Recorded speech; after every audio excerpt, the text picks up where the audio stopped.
Frente al diagnóstico que veníamos haciendo en el primer bloque, vamos a continuar con algunos detalles. Bueno, está el interrogante en derredor a la potencia del interés de los pueblos y a la voluntad que puede llevar a modificar estos procesos. ¿Tienen posibilidad de los pueblos latinoamericanos, asentados en sus intereses profundos y en la vocación de lucha, o el poder de las corporaciones es lo suficientemente importante como para doblegar la resistencia? Creo que estamos acá porque sabemos que podemos hacerlo, que la posibilidad del factor humano contra el factor de las tablas Excel siempre tiene un plus que nos permite dar donde tenemos que dar. La cuestión, sí, soy ultra pragmático, no pretendo con esto un rasgo de romanticismo que no está mal, pero no es el caso. Creo que la perspectiva y las dimensiones humanas son las que permiten lealtades, son las que permiten fidelidades en el campo de la lucha que no tienen la posibilidad las corporaciones, tienen clientes o socios las corporaciones. Creo que uno de los factores que tenemos los pueblos como ventaja es eso, y creo que los que seguimos caminando, transitando la comunicación popular, el periodismo, la docencia, la medicina, apostamos a esa dimensión humana. Entonces, creo que si no, no vale la pena nada. Estoy totalmente seguro de eso. Más allá que no es un proceso que se transcurra en una vida biológica, sino que los periodos de las naciones y de los pueblos son mucho más prolongados.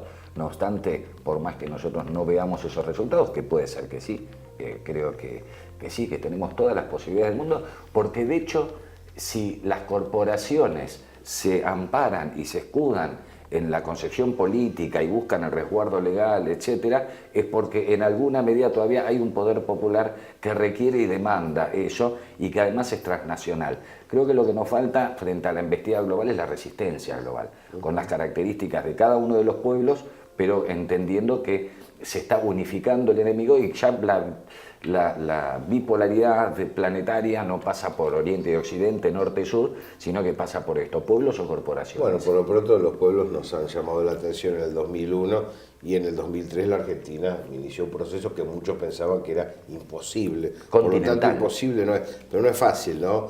Vos que trabajas con números, vos que trabajas con cifras, mensurar al ser humano, porque una cosa es decir, los intereses corporativos son estos, los estados tienen este PBI, ahora cuando hablas de personas, estamos en una dimensión distinta.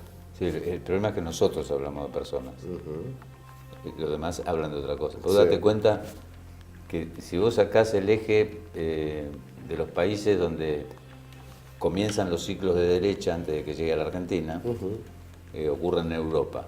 ¿Por qué ocurren en Europa? Porque eran los países cuyo PBI había crecido enormemente y había acumulación de stocks de dinero para soportar cualquier tipo de disparate durante los siguientes 5 años o 10. Argentina, Brasil, Venezuela, incluso Honduras y los países chicos como Paraguay tenían una acumulación de reservas en sus bancos centrales que permitían X cantidad de tiempo multiplicado por dinero. Es aburrido el número, pero es como una multiplicación de cuánto tardás vos en destruir esa acumulación, instaurar otro sistema y volver a estirar el tiempo. El de Argentina y de Brasil es muy difícil porque había mucha acumulación de reservas genuinas, entonces vos ya tenías el derecho de vivir como mínimo 4 años de un proceso de derecha llamo al concepto Fondo Monetario, Banco Mundial, endeudamiento, etc. Liberal. Entonces, esos procesos tienen otras definiciones al margen de las románticas, que podemos decir que vamos a estar nosotros enfrentándolos y todo lo que vos quieras, pero en realidad es una caída de que se seca el lugar de donde vos fuiste a levantar la cosecha. Y además lo puedes acelerar o se puede distorsionar. Esto económicamente estoy hablando, ¿no? Que resulta jodido escucharlo, pero ya sé cómo se producen los ciclos. Por eso existen los ciclos, ¿no? Vos sabés que vas a volver en algún momento. No sabés cuánto ni en cuánto tiempo. ¿Y cómo volvés pertrechado? Es decir, ¿cómo te armás para cuando el descenso sea inevitable? La gente se olvida que nosotros nos enteramos en el 2014 que no iba a haber sucesión. Ahí nosotros tenemos la primera señal de un desajuste. Y ya el Banco Central en ese momento tenía acumulados 60.000 millones de dólares. Vos date cuenta que el reordenamiento que llega al 2015 llega con la misma sorpresa que tenían en el 2014, cuando frenan la reforma de la Constitución. Ese hecho que ocurre en el Congreso no es un hecho político, es un hecho económico. A ver, hay un topo que piensa y dice, bueno, háganse cargo ustedes del ajuste, después volvemos nosotros. Yo pensé mucho en eso, sobre todo por, bueno, ciertas charlas particulares y también un panorama. Yo digo, y mira, si esto es inevitable, o por lo menos hay una tendencia que nos arrastra a todos, que se hagan cargo los que ya saben de ajustar y de dañar a la población, y después volvemos con un programa de expansión. ¿Vos pensás que puede haber una especie de inteligencia común del pueblo argentino en esa dirección? Yo lo que creo son los hechos de los cuales tenemos constancia periodística, que podés valorar y podés describir, traducir, comunicarla. Nosotros lo dijimos, no sé si vos recordás, año 2013, 2014, lo que iba a ocurrir. Sí, claramente. En el 2015, antes de que fueran las elecciones PASO, nosotros ya decíamos que se perdía la elección. Cuando terminaron las PASO dijimos que se perdía primera vuelta. Porque además vos tenés muchos libres pensadores sueltos por la vida que distorsionan aún más una realidad que vos no manejás. Porque una cosa era Cristina candidata y otra era vemos a quién ponemos. Por más que sea bueno o malo, no me meto. Eso para mí va a un costado, ¿no? Si no caemos en esa felonía de decir aquel es traidor, el otro se dio vuelta, aquel se afanó 5 mangos, sí. Que son cosas... No sirve, que son, como análisis político no sirve. Para nosotros no, pero son laterales que sirven para ir mostrando detalles. Porque cuando yo te hablo de la caída de la reforma del Código Civil y Comercial, sí, y después el de la Constitución y la reforma del Código Penal, el constitucional era el central, porque si no además se caían los otros dos. Pero en ese momento vos tenés que recordar si, como eje de quienes llevaban adelante lo que iba a venir, eran los que votaron en contra. ¿Cristina no quiso ser candidata? No, quiso, pero no pudo. Por estos motivos. Lo bocharon en el Congreso. Eso es un hecho certero. Hubo una elección que se perdió. Y Cristina se quedó afuera. Pero ella también lo decidió. Sí, yo creo que tiene mucho que ver con eso, y además si levantamos más la mirada satelital vemos que había una realidad americana que no era la del 2003, ¿no es cierto? Con lo cual cualquier intento de retomar esos rumbos, porque en definitiva salimos todos juntos. Cualquier manera, imagínate hoy a Scioli, vamos a hacer un poco de historia contrafáctica, en esta situación en donde Maduro está hackeado, donde cayó Brasil, verdaderamente en manos de lo que supuestamente era la continuidad del proyecto, algún nivel de ajuste. Imagínate la implosión y cómo hubiese modificado absolutamente la percepción de los 12 años que vivimos. Entonces creo que más allá de que se quiera o no se quiera, había leído allá por el 2004, poquito tiempo después que asumió Néstor Kirchner, una editorial de Ramonet en la revista Le Monde Diplomatique, en donde hablaba de Néstor como un representante de una reconstrucción, o por lo menos de un paréntesis de restaurar el liberalismo, como que era un puente, como que no tenía objetivos de poder y de desarrollo propios, sino que era el permiso, algo parecido se dice del Papa también tras las crisis del Vaticano. Recordemos que Ratzinger se fue prácticamente despedido por el aire, y la necesidad de un obispo puesto a papa con un signo totalmente opuesto hacía que el sistema no implosionara.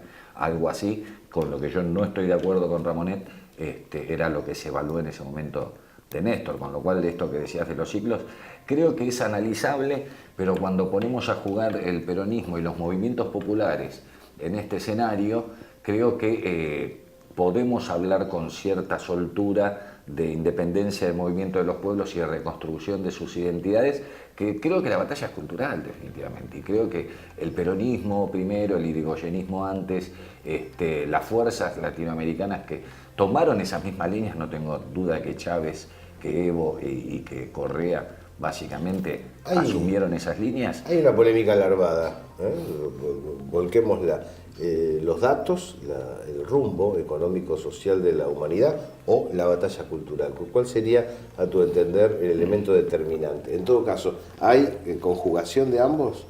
Sí, sin ninguna duda. Vos tenés que ganar primero la batalla cultural para después instaurar el régimen económico. Creo que la victoria de estos años, más allá de la mensura de cuánta victoria pudimos obtener, está en subordinar el aspecto económico a lo cultural, es decir, lo económico es un subproducto de lo cultural. Creo que esa fue la batalla. La primera batalla ganada en donde se acertó y en donde a partir de allí empezamos. Recuerdo un personaje de Tato Bores que era un ferroviario que venía con la banderita en el momento de las privatizaciones de los ferrocarriles, que era uno de los prepu, que pasaba con una banderita y decía, con una imagen poéticamente bella y desgarrante, el ferroviario viejito con la bandera argentina, hubo que devastar una generación para que el plan económico, y hubo que devastarla culturalmente para que el plan económico de la dictadura pudiera prosperar. Ahora me inquieta pensar cuáles son los signos que trae este gobierno, porque se encuentran de nuevo con un par de generaciones y un porcentaje de la población culturalmente avispada de lo que significa esa derrota cultural en términos económicos y de la vida cotidiana. Sí, creo que hay ya menos no es una expectativa que en los 90. Sí, con respecto a lo que vos decías de Néstor, yo recuerdo esa editorial de Ramonet porque la contesté además. Mira. Como discusión entre colegas y de análisis, ¿no?